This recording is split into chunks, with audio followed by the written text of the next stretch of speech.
मैं आई कम इन sir?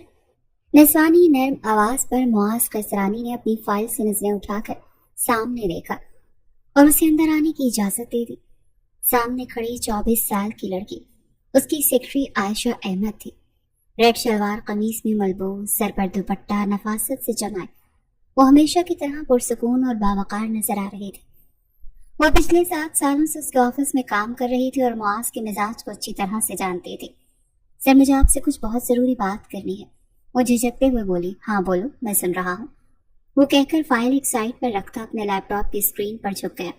Sir, मेरी एक दोस्त है, उसे आपकी मदद चाहिए, आयशा ने हिम्मत जमा करते हुए अपनी बात कही। कीबोर्ड पर तेजी से चलती हुई उंगलियां लम्हे भर कर रुक गई। मुआज ने आंखें सुकेड़कर उसकी तरफ तजस्सुस भरी निगाहों से देखा। कैसी मदद? सर, मेरी दोस्त को 15 लाख रुपए की जरूरत है। ये कहते ही आयशा ने नजरें झुका ली, जैसे उसे खुद अपनी बात पर यकीन ना हो। मुआज का कहकहा कमरे में गूंजा और आयशा मुआज के कहकहे पर मजीद शर्मिंदगी से नजरें झुका गई। 15 लाख? आयशा अहमद, सीरियसली? तुम जानती हो 15 लाख कितनी बड़ी रकम है? और मैं ये इतनी बड़ी रकम किसी अनजान को ऐसे ही दे दूं? आखिर उससे इतने पैसों की जरूरत क्यों है? कोई वजह तो होगी, वो संजीदगी से बोला। आयशा ने रब भींचे और धीमी आवाज में बोली, जी सर, उसके वालिद की ओपन हार्ट सर्जरी है। डॉक्टर ने इस सर्जरी के लिए 15 लाख मांगे हैं। सर, वो गरीब लड़की है, घर में कमाने वाला कोई नहीं, लेकिन सर वो आहिस्ता आहिस्ता आपका कर्ज अदा कर देगी। बोलते हुए उसकी आवाज भरा गई और उसने दोबारा नजरें झुका ली। मुआज ने कुर्सी के फर्श से टेक लगाई, आंखों में अजीब सी चमक उभरी।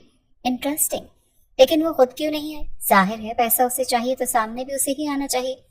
सर, वो पर्दा करती है और मुझे ये भी यकीन नहीं था कि आप मदद करेंगे या नहीं, इसीलिए मैंने पहले आपसे बात करना मुनासिब समझा। अगर आप इजाजत दें तो आपके सामने आ जाएगी, वो पुरसुकून लहजे में बोली। नाम क्या है तुम्हारी दोस्त का? वो वापस लैपटॉप पर मसरूफ हो गया। रिजा फारूक, आयशा ने आहिस्तगी से कहा। सर, आप सबकी मदद करते हैं, प्लीज मेरी दोस्त की भी मदद कर दें, किसी गरीब का भला हो जाएगा।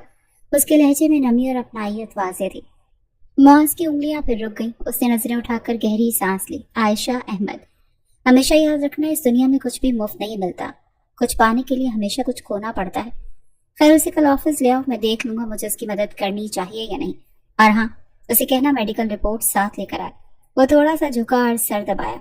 अब जाओ और मेरे लिए कॉफी लेकर आओ, सर में शदीद दर्द हो रहा है। आयशा ने मुस्कुराते हुए इस बात में सर हिलाया और बाहर निकल गई। मुआज ने थकन से भरपूर ठंडी सांस ली, लैपटॉप बंद किया और कुर्सी पर सर गिराकर आंखें मूंद ली। हाँ रिजा, मैंने सर से बात कर ली है, उन्होंने हाँ तो नहीं की, लेकिन वो तुमसे मिलना चाहते हैं। कल सुबह 10 बजे उनके ऑफिस आ जाना, देखना वो तुम्हें पैसे दे देंगे, सब ठीक हो जाएगा। आयशा ने उसके हाथ पर हाथ रखा तो रिजा की आंखों में आंसू तैरने लगे। वो इस वक्त एक रेस्टोरेंट में बैठी हुई थी। वो दोनों गहरी दोस्तें थी, एक ही स्कूल और कॉलेज में साथ पढ़ती थी। वो दोनों अपनी हर बात एक दूसरे से शेयर करती थी और एक दूसरे के हालात और मसाइल से भी अच्छी तरह से वाकिफ थी। आयशा, मुझे बहुत डर लग रहा है, बाबा ठीक हो जाएंगे ना? वो नम आवाज में बोली तो आयशा ने उसे अपने बाजुओं में समेट लिया। मेरी जान, घबराओ मत, जिंदगी और मौत तो अल्लाह के हाथ में है, हम तो सिर्फ कोशिश कर सकते हैं।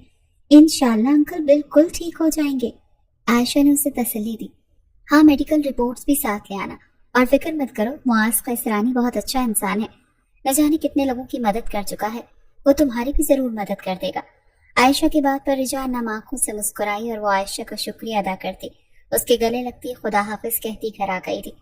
रिजा के दिल में खौफ अब भी मौजूद था, मगर कहीं न कहीं उम्मीद की हल्की सी किरण भी जाग उठी थी। अगली सुबह रिजा फारूक ने अपने गाउन को मजबूती से संभाला और धड़कते दिल के साथ कैसरानी ग्रुप एंड कंपनीज की उस ऊंची इमारत पर नजर डाली जो शीशे की तरह चमक रही थी। आयशा बार बार उसे तसल्ली दे रही थी, घबराना मत रिजा, तुम बस अंदर जाकर सर से सीधी बात करना, इंशाल्लाह सब अच्छा होगा। आयशा ने उसका हाथ थाम कर दबाया। रिजा ने हल्का सा सर हिलाया और आयशा के साथ अंदर दाखिल हुई। रिसेप्शन से गुजरकर वो मुआज के केबिन तक पहुंची। रिजा फारूक ने बोझल दिल से दस्तक दी। आयशा उसे बेस्ट ऑफ लक का इशारा करती वापस चली गई, जबकि रिजा घबराती हुई उंगलियां चटखाने लगी। कमन, कमरे के अंदर से भारी मगर मुतवाजन आवाज आई। दरवाजा खुला और रिजा दबे कदमों अंदर दाखिल हुई। सफेद बुर्के में सरता पैर ढकी वो लड़की मुआज कैसरानी के सामने खड़ी थी।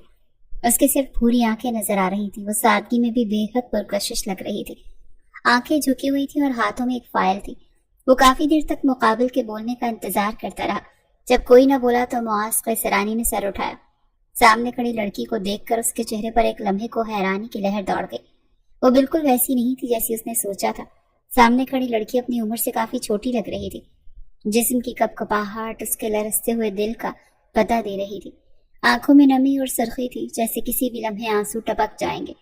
بار بار اپنی انگلیوں کو مروڑتی وہ اپنی گھبراہٹ پر قابو پانے کی ناکام کوشش کر رہی تھی۔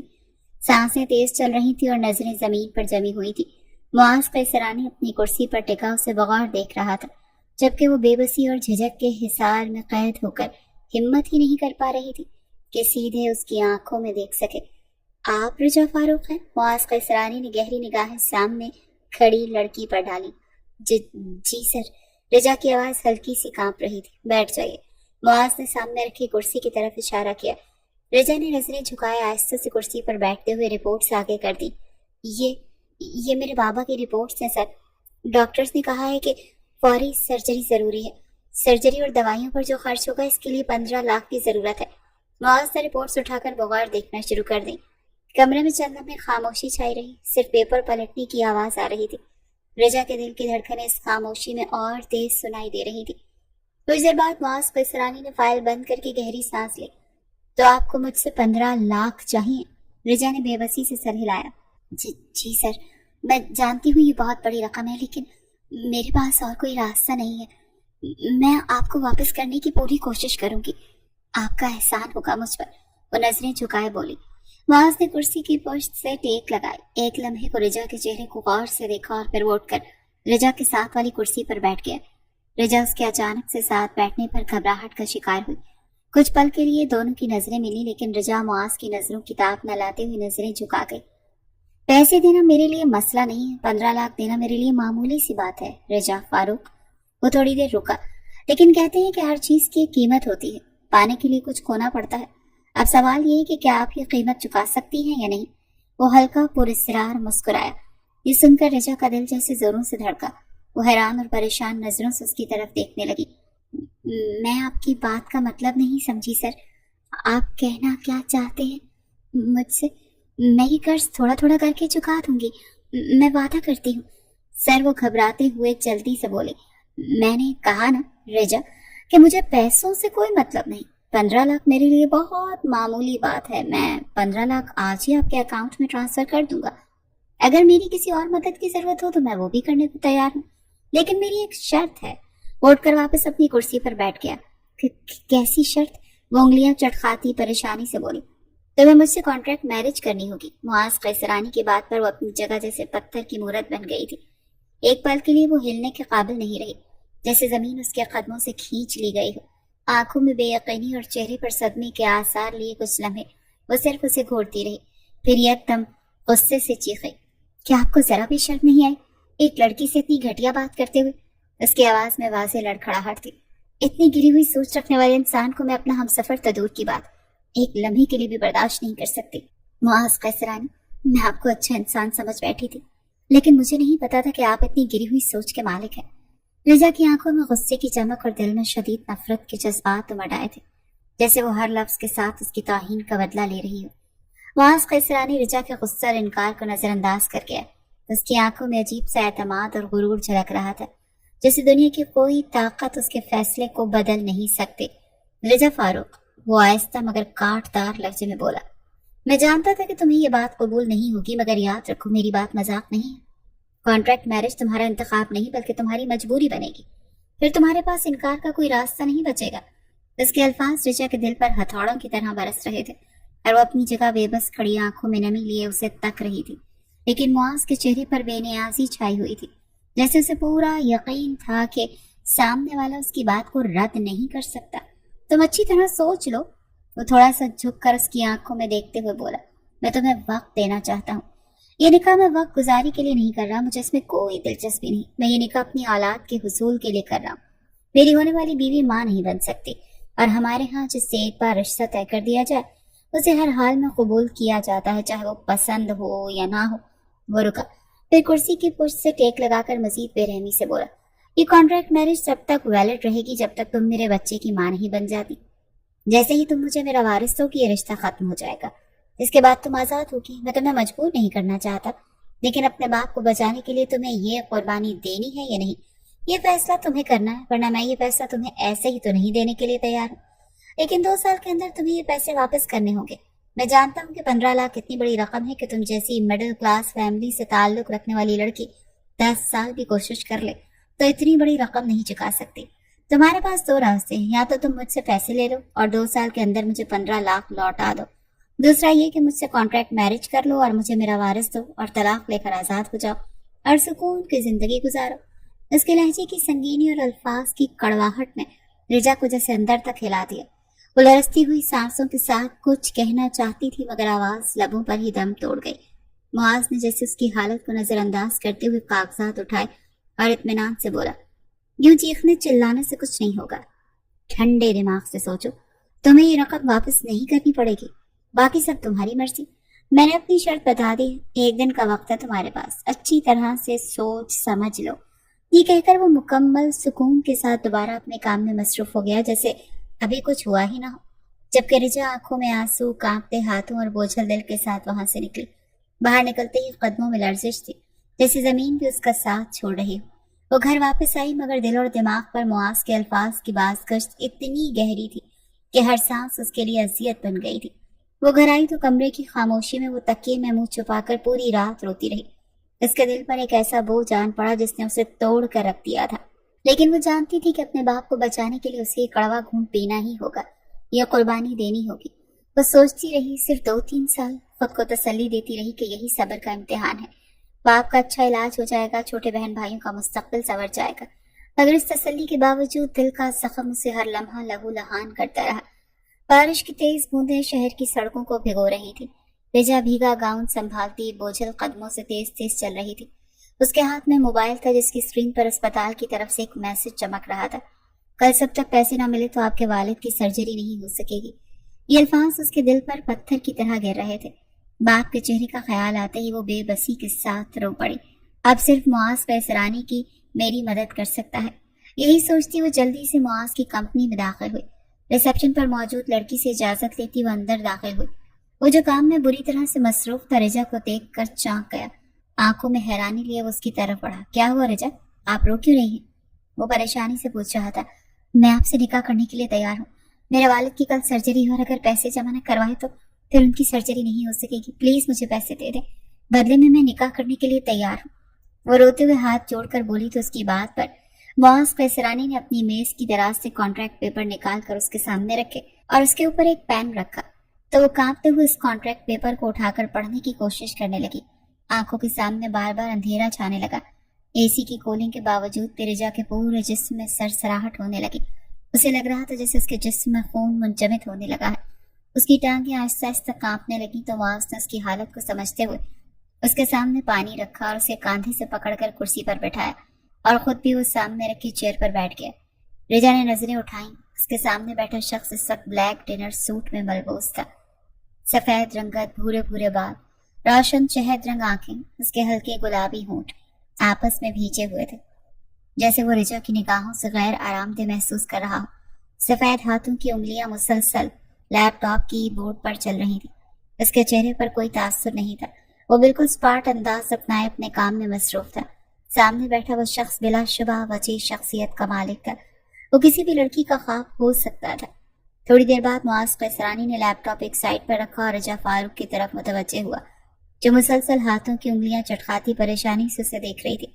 रिजा, इस कॉन्ट्रैक्ट पेपर में लिखा है कि तुम मुझसे निकाह करोगी और बदले में तुम्हारे बाप के इलाज में खर्च होने वाली रकम 15 लाख रुपए मुझसे ले रही हो। निकाह के बाद तुम्हें मेरी बीवी बनकर तब तक रहना है जब तक तुम मुझे बच्चा पैदा करके नहीं दे देती।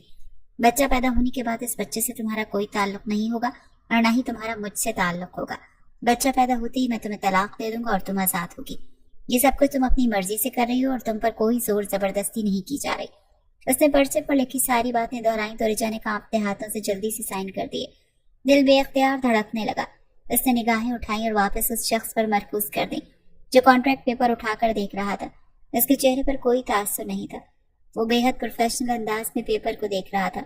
उसने अपने मोबाइल पर वीडियो कैमरा ऑन किया और उसे रिजा फारूक के सामने रखा। प्लीज इस कैमरे में देखकर बोलें कि ये आप सब अपनी मर्जी से कर रही हैं या नहीं, आप पर कोई जोर जबरदस्ती तो नहीं की जा रही। और इस बात पर सर हिलाती सामने रखे कैमरे की तरफ देखने लगी। जी, मैं ये कॉन्ट्रैक्ट मैरिज अपनी मर्जी से कर रही हूँ। مجھ پر کوئی زور زبردستی نہیں کی جا رہی. وعدے کے مطابق میں معاذ قیصرانی کے ساتھ تب تک رہوں گی جب تک میں اس کے بچے کی ماں نہیں بن جاتی. جب وہ بچہ پیدا ہو جائے گا تو میرا اس پر کوئی حق نہیں ہوگا اور نہ ہی میرا معاذ قیصرانی سے کوئی تعلق ہوگا. وہی الفاظ کتنی مشکل سے بول رہی تھی صرف وہی جانتی تھی. معاذ نے موبائل اٹھا لیا اور اس کے بعد وہ میرے قدموں سے اٹھی اور دروازے کی جانے پڑی. اس سے پہلے وہ دروازہ کھول کر باہر نکلتی معاذ قیصرانی کی آواز پر اسے رکنا پڑا اور وہ واپس اس کے پاس آئی. میرا ڈرائیور کل شام کو 4 بجے آپ کو آپ کے گھر سے پک کر لے گا. آپ تب تک اپنے گھر والوں سے بات کر لیں اور آپ کو فکر کرنے کی ضرورت نہیں. جب تک آپ میرے پاس رہیں گے آپ کی فیملی کی ساری ضرورتوں کا خیال رکھا جائے گا. اور شہر سے باہر میرا ایک فارم ہاؤس ہے, ہمارا نکاح وہیں ہوگا. وہ بولا تو رجا نے نم آنکھوں سے اس بات میں سر ہلایا اور کمرے سے نکل گئی. رجا کے جانے کے بعد وہ اپنی ٹائی کی نوٹ ڈھیلی کرنے کے بعد ٹھنڈی سانس ہوا کے سپرد کرتا آنکھوں کو سختی سے میچ کر اپنی بے چینی اور تناؤ کو کم کرنے لگا. یہ اس کی زندگی کا مشکل ترین فیصلہ تھا جس نے چند لمحوں میں کیا تھا. اس کی منگنی مراد قیصرانی جو کہ اس کے دادا تھے انہوں نے بچپن میں ہی کر دی تھی. وہ ریحام کو پسند نہیں کرتا تھا لیکن خاندان والوں کے دباؤ میں آ کر وہ نکاح کرنے پر راضی ہو گیا تھا. اور جب نکاح کرنے کا وقت آیا تو ریحام کا ایکسیڈنٹ ہو گیا. ایکسیڈنٹ اتنا خوفناک تھا کہ گاڑی کے شیشے ٹوٹ کر اس کے جسم میں پیوست ہو گئے اور گاڑی کا اسٹیئرنگ اس کے پیٹ کے نچلے حصے یعنی پلاک ایریا اور یوٹرس پر زور سے لگا تھا. اس حادثے کے نتیجے میں یوٹرس یعنی بچہ دانی اور پلاک بون کو شدید نقصان پہنچا. ڈاکٹرز نے اس کی جان بچانے کے لیے آپریشن کیا جس سے وہ بچ تو گئی لیکن اس ایکسیڈنٹ سے وہ ماں نہیں بن سکتی تھی. وہ حادثے کے بعد ظاہری طور پر صحت مند پہلے جیسی نظر آتی تھی لیکن اس کے ماں بننے کے چانسز نہ ہونے کے برابر تھے. اور جب اس کی رجا فاروق سے ملاقات ہوئی تو وہ کچھ ہی لمحوں میں یہ فیصلہ کر گیا کہ اس کے دادا مراد قیصرانی بھی یہی چاہتے تھے کہ وہ کسی لڑکی سے کانٹریکٹ میرج کر لے اور پھر اس سے بچہ پیدا کروا لے اور پھر کانٹریکٹ کے مطابق وہ بچے کو دے کر چلی جائے اور پھر وہ اس کی شادی دھوم دھام سے ریحام سے کرا دے. ریحام معاذ قیصرانی کی محبت میں پور پور ڈوبی ہوئی تھی. وہ معاذ پر اپنا حق جمانا فرض سمجھتی تھی لیکن معاذ قیصرانی اسے نظر انداز کر دیتا. وہ پورے گھر کی لاڈلی تھی. مراد قیصرانی کی جان ان کی نواسی ریحام میں بستی تھی. وہ نہیں چاہتے تھے کہ ریحام کی شادی کہیں اور ہو. معاذ نے ہر چیز کا باریک بینی سے موازنہ کیا اور پھر وہ اپنے ماضی کے خیالات میں مزید کرب میں مبتلا ہو گیا. وہ ایسا نہیں چاہتا تھا لیکن مجبور تھا. شہر کے پاس علاقوں میں اندھیرے میں ڈوبی ان تنگ گلیوں سے گزرتی رجا فاروق 4 مرلے کے گھر کے سامنے رکی تو غربت کے شدید احساس اور مایوسی نے اسے پھر سے گھیر لیا تھا. اگر حالات ایسے نہ ہوتے تو وہ کبھی بھی کانٹریکٹ میرج کی آڑ میں اپنی عزت کا سودا نہ کرتی. باقی عام لڑکیوں کی طرح اس کے بھی بہت سارے خواب تھے لیکن آج وہ جس طرح کا قدم اٹھا چکی تھی اس کے بعد تو اسے سب ناممکن سا لگ رہا تھا. اس نے گہرا سانس بھرتے ساری سوچوں کو پرے جھٹکا اور لوہے کے زنگ لگے دروازے کو بجایا تو اس کی ماں نے فوراً دروازہ کھولا. تھکن ان کے چہرے سے آیا تھی. بکھرے بالوں میں اسے امید بھری نظروں سے دیکھنے لگی. رجا اندر داخل ہوئی اور گاؤن اتارتی چارپائی پر رکھ گئی. اس کی ماں فوراً پانی لے کر آئی جسے وہ ایک ہی سانس میں پی گئی. اماں کام ہو گیا, آپ فکر نہ کریں, کل بابا کی سرجری ہو جائے گی. معاذ قیصرانی نے وعدہ کیا ہے کہ وہ بابا کی سرجری پر جتنی رقم کی ضرورت ہے وہ دے دے گا. لیکن وہ بات ادھوری چھوڑ گئی. لیکن کیا رجا؟ رقیہ بیگم نے پریشانی سے اسے دیکھا. پھر وہ اپنی ماں کو سب کچھ بتاتی چلی گئی. وہ بھی خاموش ہو گئی. رجا کی اتنی بڑی قربانی پر وہ خون کے آنسو روئی لیکن وہ بھی مجبور تھی. اس کی ماں نے اپنی بیٹی کو گلے لگایا تو ماں بیٹی کے گلے لگ کر پھوٹ پھوٹ کر روتی. وہ اپنی بیٹی کے سر پر بوسہ دیتی اندر چلی گئی جبکہ وہ بھی سونے کے لیے لیٹ گئی لیکن نیند آنکھوں سے کوسوں دور تھی. جبکہ عائشہ کو وہ کچھ نہ بتا سکی. وہ نہیں چاہتی تھی کہ اس کی وجہ سے وہ مزید پریشانی کا شکار رہے. اس نے اپنی ماں کو بھی سختی سے منع کیا تھا کہ وہ عائشہ کو اس کانٹریکٹ میرج کے بارے میں کچھ نہ بتائیں. 4 بج چکے تھے اور معاذ قیصرانی کا ڈرائیور بھی آ چکا تھا جبکہ محلے والے جو اتنی بڑی گاڑی دیکھ کر تجسس کا شکار ہو رہے تھے.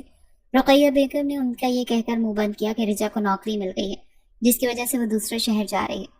ان کی آنکھیں حیرت سے پھیل گئیں اور پھر محلے والے بھی مطمئن ہو گئے تھے. وہ اپنے چھوٹے بہن بھائیوں کے گلے لگ کر پیار کرتی اپنی ماں کے پاس آئی. رقیہ بیگم اسے والہانہ پیار کرتی روتی, میری بچی, اللہ تجھے ڈھیر ساری خوشیاں دے. جس طرح تو ہمارے لیے قربانیاں دے رہی ہے نا, دیکھنا ایک دن اللہ ضرور تجھے اس کا اجر دے گا. وہ اس کا ماتھا چومتی بولی تو رجا دل سے مسکراتی. وہ سب کو خدا حافظ کہتی اپنا سامان لیتی گاڑی میں بیٹھ گئی. اس کی ماں نے اسے آج رخصتی کے نام پر ایک نیا گاؤن اور نئے جوتے لا کر دیے تھے جسے وہ پہن کر بغیر نکاح کے ہی اپنے گھر سے رخصت ہو رہی تھی. اس کی ماں نے اسے بہت سی دعاؤں میں رخصت کیا. وہ گاڑی میں بیٹھ گئی. 3 घंटे तक मुसलसल गाड़ी चलती रही और फिर शाम के 7 बजे गाड़ी एक बहुत बड़े फार्म हाउस के अंदर आकर रुकी। मुलाजिम ने उसे एक कमरे में जाने का इशारा किया तो वो उसका इशारा समझती अंदर दाखिल हुई। 2 मेकअप आर्टिस्ट खड़ी थी जो उसे निकाह के लिए तैयार करने वाली थी। मैम, आप जल्दी से नहा लें, फिर हम आपको निकाह के लिए रेडी कर देते हैं। 1.5 घंटे के बाद आपका निकाह है। वो उनकी बात पर सर हिलाती नहाने चली गई। नहाकर जैसे ही वो बाहर आई तो एक खूबसूरत रेड लहंगा बेड पर फैला हुआ था। रिजा तो इतना खूबसूरत लहंगा देखकर दंग रह गई। वो लहंगा पहनकर जैसे ही बाहर आई तो 2 लड़कियों ने उसका मेकअप स्टार्ट कर दिया। एक लड़की ने उसका मेकअप किया था जबकि दूसरी लड़की उसके हाथों और पैरों पर मेहंदी लगाने लगी और फिर 1.5 घंटे के बाद वो दुल्हन बनी तैयार बैठी थी। रिजा की नजरें बार बार शीशे पर मौजूद अपने अक्स पर जाती तो नजरें पलटना भूल जाती। वो लगी इतनी हसीन रही थी। मैम, आप बहुत प्यारी लग रही हैं, कसम से आज मुआस्सर तो आप पर दिलो जान से फिदा हो जाएंगे। वो हल्का सा मुस्कुरा दी। आप प्लीज ये मेहंदी धुलवा दें, सूख गई है, और घूंघट निकाल दें। वो इस बात में सर हिलाती गीले कपड़े और पानी से उसकी मेहंदी धोने लगी। थोड़ी देर के बाद वो दोनों लड़कियों से बाहर ले आई जहाँ मौलवी और कुछ लोग भी बैठे थे। रिजा को मुआज के साथ वाली चेयर पर बिठा दिया गया। मौलवी ने निकाह शुरू किया। रिजा फारूक बिन्त फारूक अहमद, आपका निकाह मुआज कैसरानी वल्द रहीम कैसरानी के साथ 50 लाख रुपए के एवज किया जा रहा है। क्या आपको ये निकाह कबूल है? मौलवी के सवाल पर वो 3 दफा कांपते लहजे और धड़कते दिल से कबूल है बोल गई थी। इसके बाद मौलवी साहब मुआज की तरफ आए। मुआज कैसरानी वल्द रहीम कैसरानी, आपका निकाह रिजा फारूक बिन्त फारूक अहमद के साथ 50 लाख रुपए के एवज किया जा रहा है। क्या आपको ये निकाह कबूल है? मौलवी के सवाल पर मुआज 3 दफा कबूल है बोलकर रिजा फारूक के जिस्म का मालिक बन बैठा था। निकाह के बाद 2 वकील रिजा के सामने बैठे और कुछ पेपर्स पर साइन करवाने लग गए। वो जानती थी ये कानूनी कार्रवाई किस लिए की जा रही है। वो ना समझ नहीं थी, अच्छी तरह से जानती थी इन सब का मतलब। पेपर साइन करने के बाद खाना लाया गया। रिजा ने फिर भी घूंघट ना उल्टाया, बल्कि वो खाना भी घूंघट के नीचे से खाती रही। इसके बाद वो दोनों लड़कियां उसे एक सजे सजाए कमरे में बिठा गई जहाँ की खूबसूरत देखकर वो दंग रह गई थी। खुशबूदार कैंडल्स, गुलाबों और फूलों की पत्तियों से उस कमरे की सजावट की गई थी। कमरे में फैली मध्यम नाइट बल्ब की रोशनी में वो बेड के वस्त में लहंगा फैलाए मुआज कैसरानी का इंतजार करने लगी। थोड़ी देर बाद वो कमरे को लॉक लगाता अंदर आया और अपना कोट उतारता एक साइड पर रखता अपनी शर्ट के बटन खोलने लगा। फिर वो चलता वो उसके पास बैठा, उसके मेहंदी लगे हाथों और पैरों को देखने लगा जिस पर खूबसूरती से नक्शो निगार बने थे। आपने अपने घर वालों को बता दिया था इस कॉन्ट्रैक्ट मैरिज के बारे में? क्योंकि मैं नहीं चाहता बाद में इस बच्चे को लेकर कोई भी तमाशा हो। मैं आपके घर वालों की तब तक कफालत करूंगा जब तक आप मेरे पास होंगी। और आपके पापा की सर्जरी हो चुकी है, फिलहाल वो बेहोश है, इंशाल्लाह वो कुछ दिनों तक मुकम्मल ठीक हो जाएंगे। दूसरा, यहाँ से जाने के बाद आपके अकाउंट में आपका हक महर और मजीद पैसे भी जमा करवा दूंगा ताकि आप आगे की जिंदगी आराम से गुजार सके। मैंने ये शादी मोहब्बत में आकर नहीं की, ये बात तो आप जानते हैं, लिहाजा मुझसे मजीद किसी चीज की उम्मीद मत रखिएगा। मुझे ये नखरे, रोना धोना और ये मनाना, ये मुझसे नहीं होगा। जब मेरा दिल चाहेगा आपको मेरे करीब आना होगा, बगैर किसी नखरों के। इसके अलावा आप मेरे आसपास भी नहीं भटकेंगी। रिजा ने तकलीफ से आंखें मींची तो कुछ आंसू गालों पर बहने लगे। वो उठा और कमरे की लाइट ऑफ कर दी। वो अपनी शर्ट उतारने लगा। जी मैं समझ गई, आप परेशान ना हो, जैसा आप चाहेंगे वैसा ही होगा। आखिर आपने मुझे 70 लाख में खरीदा है और एक खरीदी हुई लड़की की कोई इज्जत नहीं होती, वो तो महज गुलाम या बांधी होती है जो अपने मालिक के हर हुक्म को बजा लाती है। वो लरसती आवाज में बोली तो मास ने उसके तंज पर लब भींचा। उसके कामदार दुपट्टे को एक साइड पर करता उसके साथ लेट गया। मास ने उसका घूंघट तक न हटाया, उसे देखना तक गवारा न किया, न ही तारीफ के जुमले बोले, बस अपने मतलब पर आया। रिजा की आंखें नम हुई। रिजा की कलाइयों में सजी चूड़ियों की छनकार से कमरा गूंजने लगा। मुआज ने नागवारी से पहलू बदला। ये चूड़ियां और ज्वेलरी उतारो, मुझे शोर बिल्कुल पसंद नहीं, और आज के बाद जब मैं यहाँ आऊँ तो ये चूड़ियां और भारी ज्वेलरी मत पहनना। अंधेरे कमरे में उसकी आवाज गूंजी, जी नहीं पहनूंगी, समझ गई।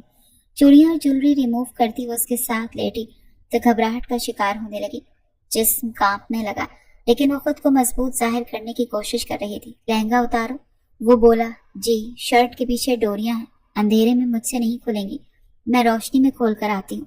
वो उठने लगी, नहीं रहने दो, मैं खोल देता हूँ। वो वापस बैठ गई तो उसके नजदीक बैठा और उसकी चोली की डोरियां खोलने लगा। जब काफी देर तक वो कोशिश करता रहा ना खुली तो वो एक ही झटके में पूरा जोर लगाकर उनको तोड़ता चला गया। चिर की आवाज पर चोली भी फट गई थी। अपनी नाकदरी पर रजा का दिल चाहा धाड़े मार मार कर रोए। और फिर लहंगे के साथ भी मुआज ने यही किया। वो बेजान सी गुड़िया की तरह बैठी रही और वो उसे बेड पर धक्का दे गया। वो सीधी पीछे गिरी, उस पर झुकता गया, जगह जगह उसे चूम रहा था, उसकी गर्दन पर अपने दांत गाड़ गया। रजा ने बेडशीट को मुट्ठियों में दबोचा, फिर उसकी चेस्ट पर मौजूद आखिरी कपड़े को भी उसके बदन से जुदा कर गया। वो नाजुक सा वजूद रखने वाली लड़की उसकी मर्दाना वजूद के नीचे दब कर रह गई। उसके नाजुक पंखड़ियों जैसे होंठ पर झुक गया था और खुद को सैराब करने लग गया था। रजा फारूक का खूबसूरत और नर्म नाजुक सा वजूद उसे किसी और ही दुनिया में ले गया। वो ना चाहते हुए भी उसके वजूद की दिलकशी में खो सा गया। रजा ने निचले होंठों को दांतों तले दबाकर अपनी चीखों का गला घोंटना चाहा था, क्योंकि मुकाबिल को चीखने, चिल्लाने या रोने धोने वाली लड़कियां पसंद नहीं थी। वो मुआज पर सरानी से ये तक न कह सकी कि उसे दर्द हो रहा है। मुआज उसके वजूद को बुरी तरह मसल रहा था। वो बर्दाश्त न कर सकी तो रोने लग गई थी। मुआज ने ये तक न सोचा कि वो पहली दफा इन मराहिल से गुजर रही है। नरमी इख्तियार करे, मजबूरन वो चीख उठी। पूरे कमरे में रजा की चीखें और सिसकारियां गूंजने लगी। आंखों से आंसू बहने लगे, मगर मुआज को उसकी परवाह ही कब थी। वो अपनी सारी वहशतें उसके नाजुक वजूद पर उतार रहा था। रजा फारूक का वजूद उसके लिए सुकून का बायस बन रहा था। वो सुबह 5 बजे उठी तो कमरे में मुकम्मल अंधेरा था। वो लाइट ऑन करती दीवार का सहारा लेती वॉशरूम तक आई और नहाने चली गई। थोड़ी देर के बाद मुआज भी उठ गया। जैसे ही कंबल हटाकर उठने लगा तो बेड पर सिर्फ निशान देखकर वो लब खींच गया और फिर वो पैंट और शर्ट पहनता कोट उठाकर कमरे से ही निकल गया। वो नहाकर कमरे में आई तो खाली कमरा देखकर वो समझ गई कि वो वापस चला गया।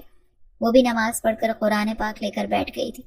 कुरान पढ़ने के बाद वो पूरे कमरे की सफाई करके वापस लेट गई। दर्द और तकलीफ की शिद्दत से वो पूरी रात सही से सो भी नहीं सकी थी। वो थका हारा हवेली में दाखिल हुआ। कदम जैसे ही कमरे की सिमत बढ़े, सामने रेहाम बैठी दिखाई दी। वो जानता था निकाह की खबर सुनने के बाद वो पूरी रात सोई नहीं होगी।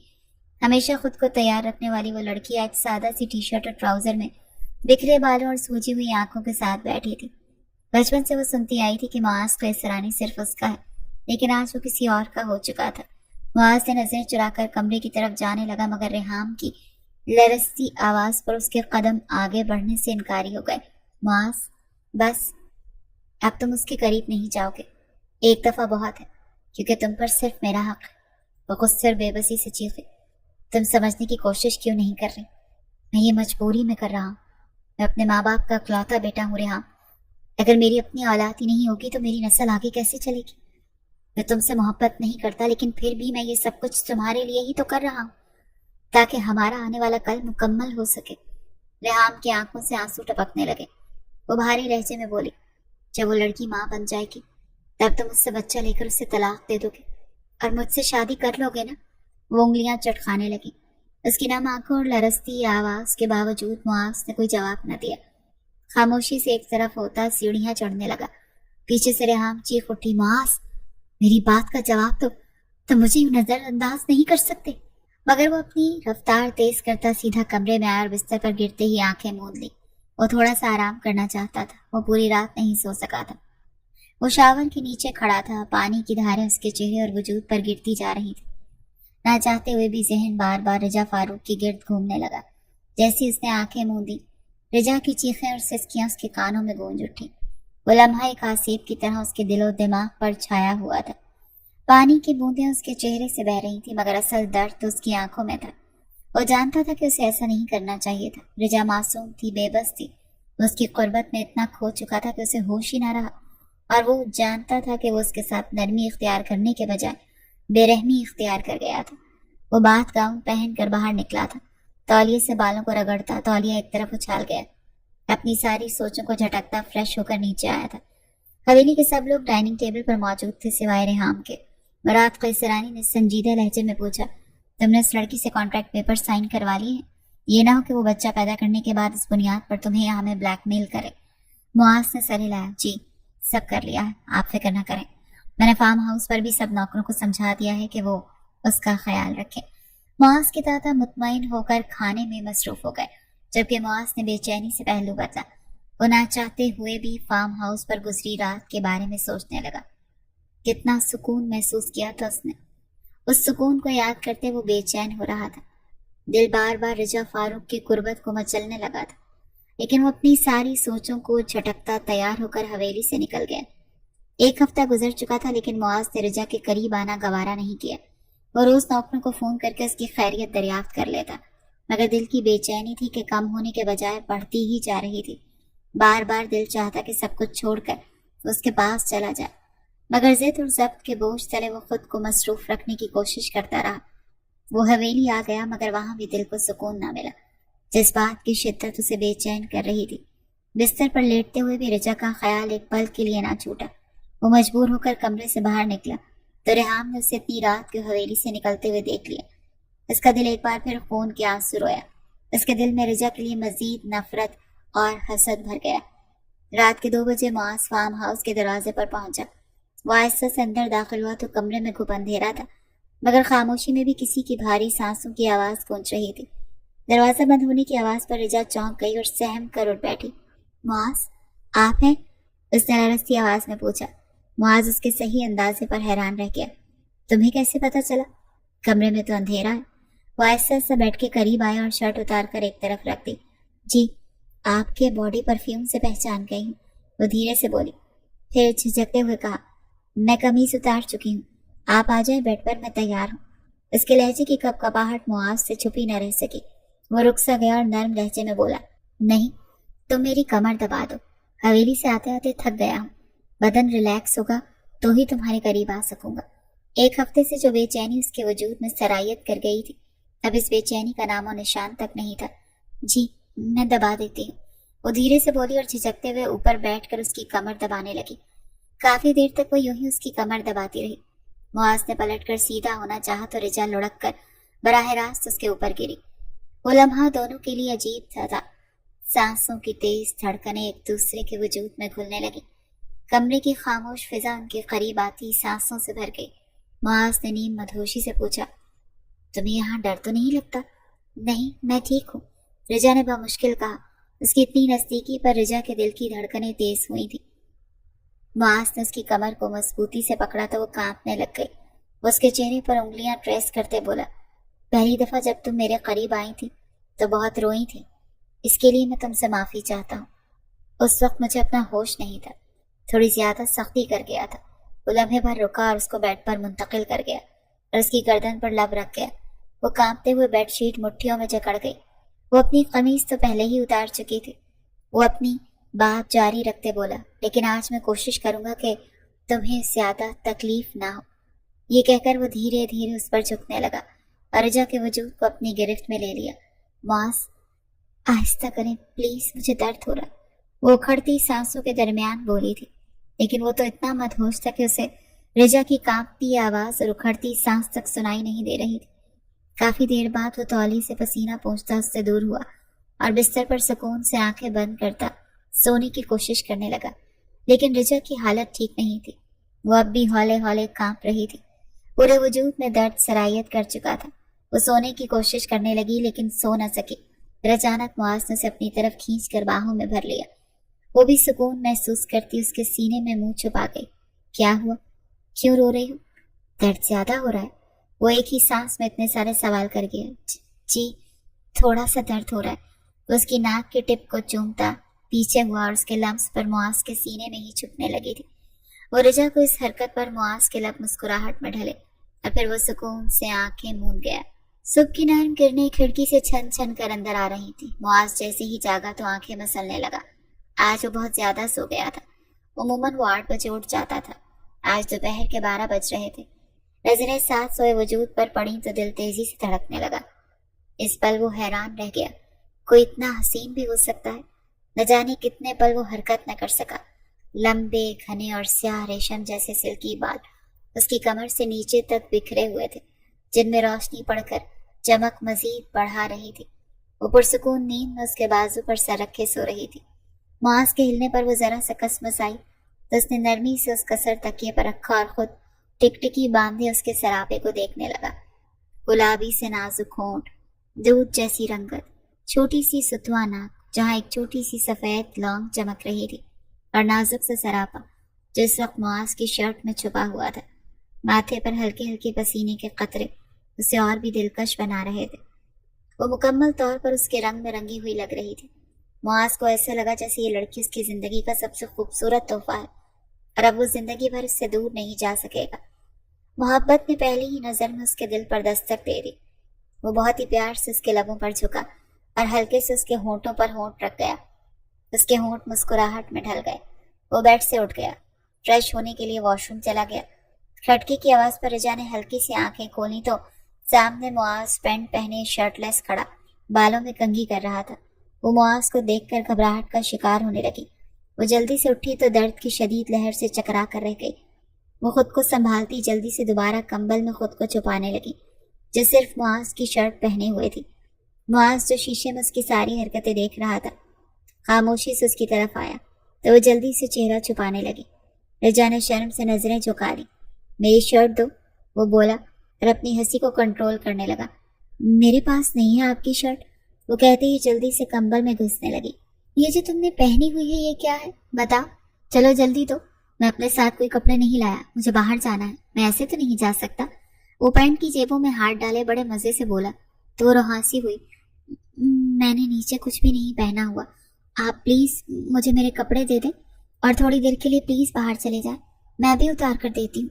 उसकी हालत से महसूस हो रहा था ये क्या बात हुई। बीवी हो मेरी, मैं 2 दफा तुम्हारे करीब आ चुका हूँ, अब तक तो तुम्हारी सारी शर्म उतर जानी चाहिए थी, तुम अब भी शर्मा रही हो। वो मुसलसल निगाहें उस पर जमाए हुए था और शर्म से कंबल से निकलने का नाम नहीं ले रही थी। वो तो लाइट बंद होती है ना, तो इसलिए इतनी घबराहट नहीं होती। प्लीज मास मेरे साथ ऐसा ना करें। वह बाकायदा हाथों में चेहरा गिराए रोती। रिजा यार क्या हो गया है, मैं मजाक कर रहा था तुम्हारे साथ, प्लीज रोना बंद करो। उसको बाहों में भरता प्यार से बोला। अच्छा मेरी तरफ देखो, मैंने कहा मेरी तरफ देखो मेरी जान। वो इतने प्यार से बोला कि रिजा का दिल बेख्तियार धड़कने लगा। वो उसके चेहरे की तरफ देखने लगी तो वो जैसे उसकी आंखों में खो सी गई। मास ने बड़े प्यार से उसके गाल पर अपने लब रखे तो वो जी जान से कांप उठी। अब जल्दी से तैयार होकर नीचे आओ, मैं इंतजार कर रहा हूँ। वो चला गया था लेकिन वो अभी तक उसके ख्यालों से उसके लम्स से बाहर नहीं निकली थी। वो जल्दी से वॉशरूम भागी, फ्रेश होकर वो बाहर आई। गीले बालों में ही चुटियां बनाकर वो बुर्का पहनकर बाहर आई थी। वो किचन में खड़ा शर्टलेस ही नाश्ता बना रहा था। ये ले आपकी शर्ट। उसकी तरफ शर्ट बढ़ाए बोली तो वो मुस्कुराता वो उसे लेकर पहनने लगा। नीचे के 3-4 बटन बंद करता वो वापस काम में मसरूफ हो गया। थोड़ी देर बाद उसके सामने ऑमलेट, ब्रेड और एक पराठा रखकर पलट गया। चाय कपों में डालकर वो कुर्सी पर बैठ गया। वो अभी भी उंगलियां चटका रही थी। रिजा खाना खाओ। वो हिजाब के नीचे से ही खाना खाने लगी तो मास को उसका ये अंदाज बहुत बुरा लगा। रिजा तुम चेहरे से नकाब हटा सकती हो, कल रात में तुम्हारा चेहरा देख चुका हूँ और मैं तुम्हारा शौहर हूँ, मुझसे कैसा पड़ता। मैंने सब नौकरों को आज के दिन छुट्टी दे दी है तो तुम्हें घबराने की जरूरत नहीं। फार्म हाउस पर कोई भी नहीं है। वो सरस बात में हिलाते चेहरे से नकाब हटा गई और खाने में मसरूफ हो गई। हल्की हल्की बातों से उसकी झिझक खत्म कर चुका था। अब वो बगैर घबराए जवाब दे रही थी। एक खूबसूरत और भरपूर दिन गुजार कर वो उसे फार्म हाउस छोड़कर हवेली वापस आ गया जहाँ मुराद कैसरानी रेहान की शिकायत पर उसकी पेशी लगाए बैठे थे। तुम रोज फार्म हाउस क्या करने जाते हो? मुआज की इस लड़की से दिल तो नहीं लगा लिया? मुराद साहब बोले तो नजरें चुराने लगा। ये आप कैसी बातें कर रहे हैं? जब से निकाह हुआ है मैं उसके नजदीक सिर्फ एक दफा गया हूँ। कल रात भी मेरी बहुत इंपॉर्टेंट फाइल वहां रह गई थी, मुझे उस फाइल पर काम करना था इसीलिए गया था। मैं वहां उसके नजदीक तक नहीं गया, दूसरे कमरे में बैठकर काम करता रहा और थोड़ी देर सो गया, फ्रेश हुआ और आ गया बस। मैंने रिजा की शक्ल भी नहीं देखी। वो लड़की हर वक्त पर्दा करती है। अब अगर इन्वेस्टिगेशन हो गई हो तो मैं जाऊं? वो रेहाम की तरफ पलटकर दांत पर दांत जमाए बोला। नानो ये झूठ बोल रहा है, कल रात को 1 बजे ये हवेली से चला गया था। वो गुस्से से चीखे। रेहाम तुम्हें समझ क्यों नहीं आती? जिस लड़की के करीब जाने का कोई शौक नहीं है, मजबूरी में गया था। अब अगर तुमने मुझसे इस तरह बदतमीजी से बात की रेहाम तो कसम खाता हूँ तुमसे कभी शादी नहीं करूंगा। मैं तुम्हारी बदतमीजी बर्दाश्त कर जाता हूँ, इसका ये मतलब नहीं है कि तुम कुछ भी बोलो। वो भी गुस्से से बोला। अच्छा ना मुआज गुस्सा मत करो, तुम उसके नजदीक रोज नहीं जाओगे। वो उसकी शर्ट के बटन से खेलने लगी। मुआज का सब्र जवाब दे गया। वो ठंडी सांस खारिज करता बोला। अच्छा अगर उसके करीब नहीं जाऊंगा तो बच्चा आसमान से टपकेगा। रेहाम तुम में अकल है ही नहीं? इस तरह तो पूरी जिंदगी फार्म हाउस पर बैठी रहेगी और हो गई फिर हमारी शादी। उसके नजदीक जाऊंगा रेहाम तो ही बच्चा होगा, तुम्हें ये कड़वा घूंट पीना होगा, वरना इस तरह रोज मेरी शिकायतें दाजी के सामने करती रही तो अपने लिए कोई और लड़का ढूंढ लो। फिर मुझे शादी नहीं करनी तुमसे। وہ دو ٹوک بات کرتا وہاں سے نکل گیا، جبکہ وہ آنکھوں میں آنسو لیے معاذ کو دور جاتا دیکھتی رہی۔ کاش وہ ایکسیڈنٹ نہ ہوا ہوتا تو آج وہ بھی ماں بن سکتی، معاذ کو وہ ساری خوشیاں دے سکتی جس کا وہ حقدار تھا۔ تم پریشان نہ ہو ریحام، دیکھنا وہ تم سے ہی شادی کرے گا، فکر نہ کرو، بلکہ صبر کرو، وہ یہ سب تمہارے لیے ہی تو کر رہا ہے۔ مراد قیصرانی نے اسے سمجھایا تو وہ اس بات میں سر ہلاتی خاموش ہو گئی۔ اب وہ حویلی بہت کم آتا تھا، فارم ہاؤس پر ہی رہتا تھا۔ رجا جو اس کے سامنے آنے سے کتراتی تھی، آہستہ آہستہ وہ جھجک ختم ہو گئی تھی۔ وہ آفس سے سیدھا فارم ہاؤس آتا، کبھی وہ ڈنر کرنے باہر چلے جاتے تو کبھی وہ شاپنگ پر چلے جاتے تو اس کا خیال رکھنے کی پوری کوشش کرتا۔ ان کی شادی کو 2 مہینے ہو گئے، وہ پریگننٹ تھی۔ معاذ اسے خوش رکھنے کی کوشش کرنے لگا۔ وہ کوشش کرتا کہ رجا کو کسی قسم کی تکلیف نہ ہو، اس کے کھانے پینے کا خیال رکھتا، وقت پر دوائیاں دیتا۔ وہ چاہتا تھا کہ یہ کچھ مہینے رجا کے ساتھ وہ اپنی پوری زندگی جی لے، اس کے بعد ان کی شادی ختم ہو جاتی، جبکہ رجا اسی چیز کو گھنٹوں بیٹھ کر سوچتی تھی۔ یہاں سے جانے کے بعد نہ جانے اس کی زندگی کیسی ہو جائے گی۔ 70 لاکھ میں وہ خود کو کانٹریکٹ میرج کے نام پر بیچ چکی تھی۔ ان کچھ مہینوں کے بعد وہ ناپاک ہو جائے گی، نہ ہی اس کے پاس کچھ ایسا بچے گا کہ وہ اپنے دوسرے شوہر کو کچھ دے سکے گی۔ اس نے سوچ لیا تھا جب وہ یہاں سے جائے گی تو اپنا بوتیک کھولے گی اور خود کو بے حد مصروف کر لے گی، جہاں نہ اسے معاذ کی یاد آئے گی اور نہ ہی اپنے بچے کی۔ یہ سوچتے ہوئے اس کی روح فنا ہونے لگتی۔ وہ دوبارہ شادی کبھی نہیں کرے گی، کیونکہ اسے دھتکار سے ڈر لگتا تھا، اور ظاہر ہے اگر وہ دوسری شادی کرے گی تو اس کے دوسرے شوہر کو پتہ چل جائے گا کہ وہ کنواری نہیں ہے۔ وہ فیصلہ کر چکی تھی، وہ معاذ قیصرانی کی زندگی سے نکلنے کے بعد کسی دوسرے مرد کو اپنی زندگی میں شامل نہیں کرے گی۔ وہ اپنی جوانی کا سب سے خوبصورت تحفہ جب معاذ قیصرانی پر لٹا چکی تو وہ کبھی بھی دوسرے مرد کو بے وقوف نہیں بنائے گی۔ دن یوں ہی گزرتے جا رہے تھے۔ وہ معاذ قیصرانی کو سوتے ہوئے گھنٹوں دیکھتی، جیسے اس خوبصورت مرد کو دیکھنے کے علاوہ رجا فاروق کے پاس اور کوئی کام ہی نہ ہو۔ وہ جی بھر کر معاذ کو دیکھتی، جیسے اس کے ایک ایک نقش کو دل میں بسا لینا چاہتی ہے۔ کیا پتہ پھر اسے یہ چہرہ دوبارہ دیکھنا نصیب ہو یا نہ ہو، اور کبھی اس کے دل میں ممتا جاگ جاتی۔ اپنے پیٹ میں پلتے بچے کے بارے میں سوچ کر گھنٹوں روتی، مجھے معاف کر دینا میرے بچے، اپنی ماں کو معاف کر دینا، میں مجبور تھی۔ انہی سوچوں میں گم کب 9 مہینے گزرے اسے پتہ ہی نہیں چلا۔ 9 مہینے گزرنے کے بعد رجا کو اسپتال لے جایا گیا۔ درد سہ کی تکلیف میں وہ پسینے سے شرابور تھی۔ معاذ اس کے ساتھ قدم قدم پر کھڑا تھا، اس کا ہاتھ پکڑے ہمت دیتا رہا۔ چند گھنٹوں کی اذیت کے بعد بالآخر رجا نے ایک صحت مند بیٹے کو جنم دیا تھا۔ معاذ کے ہاتھوں میں ننھی سی جان آئی تو اس کی آنکھیں خوشی اور درد سے بھیگ گئی۔ وہ لمحہ شاید اس کی زندگی کا سب سے قیمتی لمحہ تھا، لیکن جب دماغ میں یہ سوچ پیدا ہوئی کہ اب اسے ہمیشہ ہمیشہ کے لیے رجا فاروق سے علیحدگی اختیار کرنی ہے، وہ ضبط سے مٹھیاں بھیج گیا، آنکھوں میں ضبط سے سرخ ہو چکی تھی۔ وہ جانتا تھا اگر وہ رجا کو اپنے پاس رکھنے کی بات کرتا تو گھر میں ایک کوہرام مچ جاتا۔ وہ رجا کے بغیر نہیں رہ سکتا تھا، نہ ہی اب وہ اسے چھوڑ سکتا تھا۔ ابھی وہ اس بارے میں سوچتا، نوکروں کے ذریعے مراد قیصرانی تک خبر پہنچ چکی تھی کہ رجا ماں بن گئی ہے، تو پورا خاندان اسپتال جا پہنچا۔ بڑے ہال میں قدموں کی چاہت اور چہروں کی سنجیدگی نے رجا کا دل دہلا دیا۔ وہ کمزور وجود کے ساتھ بستر پر لیٹی تھی اور معاذ کو دیکھ رہی تھی، جس کے چہرے پر بھی تکلیف کے تاثرات تھے، جسے وہ چھپانے کی ناکام کوشش کر رہا تھا۔ مراد صاحب نے آگے بڑھ کر بچے کو اٹھا لیا۔ یہ بچہ ہمارا ہے، اسے حویلی میں لے کر جائیں گے، یہ رسم ہے ہمارا خاندان کی، اور یہی فیصلہ ہے۔ تم نے کانٹریکٹ پر سائن کیے ہیں کہ تمہارا اس بچے سے کوئی تعلق نہیں ہوگا۔ اب اپنا وعدہ پورا کرو، اس بچے کو ہمارے حوالے کر دو۔ رجا کا دل جیسے کسی نے مٹھی میں جکڑ لیا، آنکھوں سے آنسو بہنے لگے، لب کب کب آ گئے۔ میرا بچہ مجھے دے دے، میں اس کے بغیر نہیں رہ سکتی، پلیز اسے مجھ سے واپس دے دے، یہ بہت چھوٹا ہے، میں مر جاؤں گی اس کے بغیر۔ وہ ان کے سامنے ہاتھ جوڑتے بولی۔ وہ لڑکی جو ہر وقت پردے میں رہتی تھی، اب وہی بغیر دوپٹے کے کھلے بالوں میں کھڑی مراد قیصرانی سے اپنے بچے کی بھیک مانگ رہی تھی۔ معاذ پلیز مجھے میرا بچہ دے دو، ان سے کہو نا مجھے میرا بچہ واپس دے دے، ابھی وہ بہت چھوٹا سا ہے، میں نہیں رہ سکتی اس کے بغیر۔ تم اپنی کزن سے بھی شادی کر لو، مجھے کوئی اعتراض نہیں، بس اپنی حویلی میں مجھے اپنے بچے کی آیا رکھ لو، میں حویلی کے سارے کام کر دوں گی، لیکن پلیز مجھے میرے بچے سے جدا مت کرو۔ معاذ، وہ اپنی تکلیف کو نظر انداز کرتی اس کے قدموں میں گر گئی۔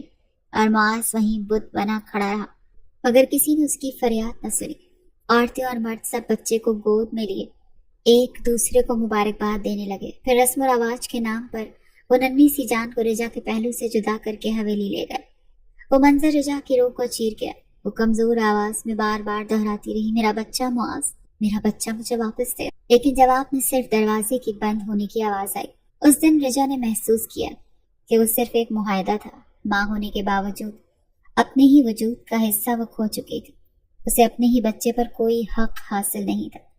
اس کے دل کی چیخیں اسپتال کی دیواروں میں قید ہو گئیں، مگر کوئی اس کا دکھ سننے والا نہیں تھا۔ معاذ اسے فارم ہاؤس پر لایا تھا تاکہ وہ خود کو سنبھال سکے۔ رجا، تھوڑا سا صبر رکھو، سب ٹھیک ہو جائے گا۔ میں پوری کوشش کروں گا، گھر والوں سے بات کروں گا۔ تم فکر نہ کرو، میں واپس حویلی جا رہا ہوں، تم ریسٹ کرو۔ لیکن رجا گمسم بیٹھی رہی۔ وہ ٹھنڈی سانس خارج کرتا گاڑی میں بیٹھا تھا۔ وہ تھوڑی دیر کے لیے حویلی جانا چاہتا تھا تاکہ وہ کسی طرح اپنے گھر والوں کو منا کر بچے کو واپس لے آئے۔ وہ رجا کو اس حالت میں نہیں دیکھ سکتا تھا۔ یہی سوچ کر وہ حویلی واپس آیا تھا۔ بابا پلیز آپ لوگ سمجھنے کی کوشش کریں، میرا بچہ ابھی چھوٹا ہے، اسے اپنی ماں کی ضرورت ہے۔ آپ کہیں گے تو میں رجا سے ملنے نہیں جاؤں گا، ریحام سے بھی شادی کر لوں گا، پلیز۔ ابھی وہ ان سے بات کر ہی رہا تھا کہ اسے فارم ہاؤس سے فون آیا۔ اسے پتا چلا کہ رجا فاروق فارم ہاؤس سے چلی گئی۔ یہ سن کر اس کے قدموں تلے سے زمین نکل گئی۔ وہ واپس فارم ہاؤس آیا تھا۔ خالی کمرہ دیکھ کر معاذ کا دل جیسے دھڑکنا ہی بھول گیا۔ وہ رجا کے گھر آیا، لیکن گھر کو تالا لگا دیکھ وہ صحیح معنوں میں پریشان ہو۔ آس پاس کے لوگوں سے پتا چلا کہ وہ 1 مہینے پہلے ہی گھر چھوڑ کر جا چکے ہیں۔ وہ 1 مہینے پہلے ہی رجا کے اکاؤنٹ میں حق مہر اور مزید رقم بھی ڈلوا چکا تھا۔ اسے اندازہ نہیں تھا کہ اتنی جلدی وہ یہ گھر چھوڑ دیں گے، لیکن وہ نہیں جانتا تھا کہ جس دن معاذ نے اکاؤنٹ میں رقم بھیجی تھی، اسے اگلے ہی دن وہ اس گھر کو بیچ کر کہیں اور شفٹ ہو چکے تھے۔ وہ عائشہ احمد کے گھر بھی گیا، لیکن حیرانی کی بات یہ تھی کہ وہ اس کے کانٹریکٹ میرج کے بارے میں کچھ نہیں جانتی تھی۔ دوسرا وہ بھی نہیں جانتی تھی کہ وہ لوگ کہاں گئے تھے۔ ان سب کے بعد وہ ٹوٹ چکا تھا۔ خود کو قصوروار ٹھہراتا کہ وہ نہ صرف ایک لڑکی کی زندگی برباد کر چکا، بلکہ ایک بچے کو اس کی ماں سے بھی جدا کر چکا۔ وہ کسی لڑکی کو بھی اپنی زندگی میں شامل نہیں کرنا چاہتا تھا۔ وہ ریحام سے بھی شادی کرنے سے انکار کر چکا تھا۔ شروع میں اس کے دادا ریحام اور رحیم قیصرانی کافی غصے میں رہے۔ وہ کیسے ریحام سے شادی کرتا جب وہ اس سے محبت ہی نہیں کرتا تھا، اور شادی کر کے وہ ریحام کی زندگی برباد نہیں کرنا چاہتا تھا۔ پھر بعد میں مراد قیصرانی نے ریحام کی شادی اس کے کزن سے کر دی، جسے بہت چاہتا تھا۔ وہ ریحام کی اس کمزوری کو بھی قبول کر چکا تھا کہ وہ کبھی ماں نہیں بن سکتی۔ راہم کو اس چیز سے کوئی فرق نہیں پڑتا تھا، کیونکہ وہ اس سے محبت کرتا تھا، اور معجزہ یہ ہوا کہ شادی کے صرف 1 مہینے بعد اسے خبر ملی کہ وہ ماں بننے والی ہے، اور پھر 9 مہینے بعد اس کے ہاں ایک پیاری سی بیٹی پیدا ہوئی۔ وہ اپنی زندگی سے بہت خوش تھی۔ وہ اپنے رب کا شکر ادا کرتی کہ خدا نے اسے اولاد جیسی نعمت سے نوازا تھا، جبکہ معاذ اپنے بچے کو خود ہی سنبھال رہا تھا۔ دن کے وقت وہ ریحام کے پاس ہوتا، اور شام کو وہ آفس سے فری ہو کر اپنے بچے کو ریحام سے لے لیتا تھا۔ ریحام دونوں بچوں کو سنبھال لیتی۔ جب سے رجا معاذ کی زندگی سے گئی تھی، وہ تو ہنسنا ہی بھول گیا۔ آج وہ دونوں اپنے اپنے بچوں کی شاپنگ کے لیے ایک مال میں بیٹھے ہوئے تھے، جہاں بچوں کے کپڑوں کی بہت اچھی ویرائٹی ملتی تھی۔ ریحام، یہ دیکھو یہ کیسا ہے؟ وہ ریحام سے پوچھ رہا تھا۔ نہیں، کلر عجیب سا ہے، مجھے بالکل پسند نہیں آیا۔ یہ دیکھو یہ کیسا ہے؟ معاذ نے اس بات میں سر ہلایا۔ وہ ڈھیر ساری شاپنگ کر کے گھر کی طرف روانہ ہوئے کہ راستے میں گاڑی خراب ہو گئی۔ معاذ، کیا ہوا؟ ریحام، گاڑی گرم ہو گئی ہے، پانی ڈالنا پڑے گا، تم یہاں بیٹھو، میں یہ سامنے والے گھر سے پانی لے کر آتا ہوں۔ وہ سر ہلاتی بچوں کی طرح متوجہ ہو گئی۔ معاذ نے ٹھنڈی سانس خارج کی اور سامنے والے گھر کا دروازہ بجایا تھا۔ کون ہے؟ اندر سے ایک نسوانی آواز آئی۔ جی آنٹی، مجھے تھوڑا سا پانی مل جائے گا، میری گاڑی گرم ہو گئی ہے۔ وہ کہہ کر خاموش ہو گیا۔ اچھا بیٹا، 2 منٹ میں دیتی ہوں۔ جیسے ہی دروازہ کھلا وہ دنگ رہ گیا تھا۔ آپ؟ رقیہ بیگم کے ہاتھ سے پانی کا جگ زمین پر گرا۔ ریحام بھی دونوں بچوں کو لے کر گاڑی سے باہر نکل آئی۔ رجا کہاں ہے آنٹی؟ مجھے اس سے بات کرنی، وہ سنجیدگی سے بولا۔ جب کوئی جواب نہ آیا تو وہ غصے سے دروازہ کھولتا اندر داخل ہو گیا۔ رقیہ بیگم اسے روکتی رہی، لیکن وہ راستے میں آئی، ہر چیز کو ٹھوکر مارتا چلا گیا۔ امی، اتنا شور کیوں ہے؟ کون آیا ہے؟ سامنے سے آتے معاذ کو دیکھ وہ دنگ رہ گئی۔ اتنی مشکل سے تو وہ زندگی کی طرف لوٹی تھی، اب پھر معاذ اس کی زندگی میں واپس آ گیا تھا۔ اس سنجیدگی سے اس کے چہرے پر نظریں گاڑے کھڑا تھا۔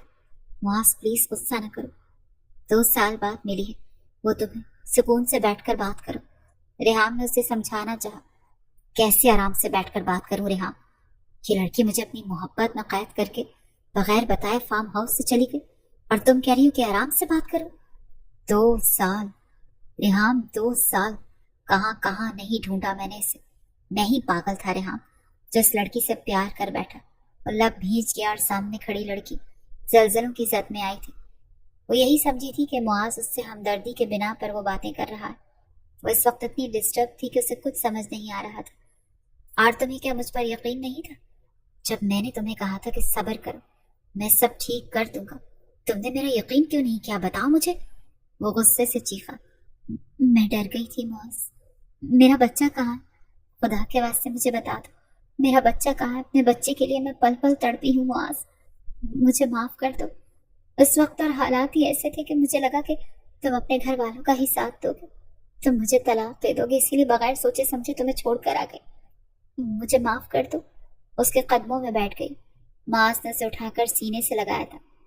मम्मा बाबा रोहान की आवाज पर वो उससे दूर हुई थी। मेरा बच्चा, मेरा प्यारा बच्चा, वो वालेहाना उसे चूम रही थी। मैंने तुम्हें कभी तलाक देने का सोचा भी नहीं था। मैंने तो रेहाम से भी शादी नहीं की, पूछ लो इससे। मुझे मसीद मत तड़पाओ रिजा, वापस आ जाओ मेरी जिंदगी। मुझे और मेरे बेटे को तुम्हारी जरूरत है। उसके सर पर बोसा देता बोला तो रिजा ने नजरें झुका ली। क्या क्या तुम मुझे फिर से अपनी जिंदगी में जगह दोगे? वो रोते हुए बोली। तुम तो कभी मेरी जिंदगी से गई ही नहीं। तुम्हारी याद के साथ ही तो मैंने ये 2 साल गुजारे रिजा। मुझे तो तुमसे पहली ही नजर में मोहब्बत हो गई थी। मुआज ने उसकी आंखों में देखकर जवाब दिया। वो रोते हुए मुआज के सीने से लगी थी और मुआज ने हाथ बढ़ाकर रेहाम से अपने बेटे को ले लिया था। ये कितना प्यारा है मुआज। रिजा अपने बेटे को मोहब्बत से चूमती बोली। हाँ, अपने बाप पर गया है, प्यारा तो होगा ही। मुआज उसकी बात पर रेहाम और रुकैया बेगम ने कहका लगाया था, जिसमें रिजा और मुआज की हंसी भी शामिल थी। रुकैया बेगम ने नम आंखों से हाथ उठाकर अपनी बेटी को यूं ही खुश रहने की दुआ दी थी।